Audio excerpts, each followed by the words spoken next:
शेतकऱ्याचा नादच खुळा. लालऐवजी पिवळं आणि केशरी रंगाचं टरबूज. शेतीतला गोल्डन प्रयोग यशस्वी. शेतीत नवनवीन प्रयोग केल्यास शेती फायदेशीर ठरते याची अनेक उदाहरणं आपण पाहिली आहेत. युवा शेतकरी प्रयोगशील शेती करत आपलं वेगळंपण सिद्ध करतात. फळशेतीला बाजारात भाव आहे. फळांची दररोजची आवक आणि बाजारातील भाव पाहता अनेकदा शेतकऱ्यांना मोठा फायदा होतो.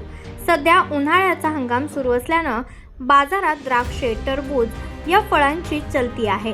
उन्हाळ्यात ऊसाचा रस आणि टरबूज, आंबा या फळांचाही रस प्यायला नागरिक गर्दी करतात.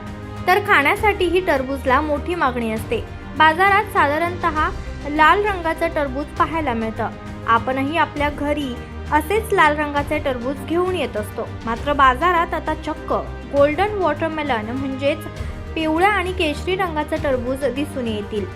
नांदेडच्या मुदखेड तालुक्यातील बारड येथील तरुण शेतकरी बालाजी उपवार यांनी आपल्या शेतीत नव्या टरबूज शेतीचा प्रयोग यशस्वी करून दाखवलाय. आपल्या शेतीत नवनवीन प्रयोग करणाऱ्या बालाजी यांनी गेल्या 6 वर्षांपासून आपल्या शेतीत स्ट्रॉबेरीचे यशस्वी उत्पादन घेतले आहे.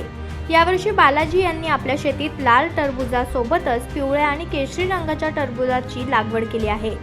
आपल्या शेतीतील 20 गुंठे जमिनीत त्यांनी हा यशस्वी प्रयोग केलाय. या नव्या टरबूज पिकासाठी त्यांना 20 ते 30 हजार रुपये खर्च आला. पिवळ्या आणि केशरी रंगाच्या टरबूजामध्ये आयुर्वेदिक गुणधर्म आहेत. मधुमेह, हृदयरोग यांसह इतर आजारांसाठी हे टरबूज फायदेशीर आहेत असा दावा करण्यात आलेला आहे.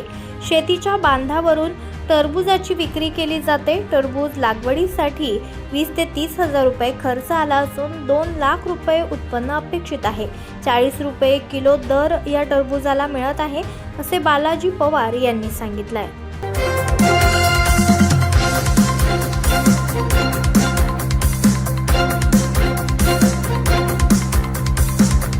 समाज साधना न्यूज, समाजहितासाठी सदैव अग्रेसर.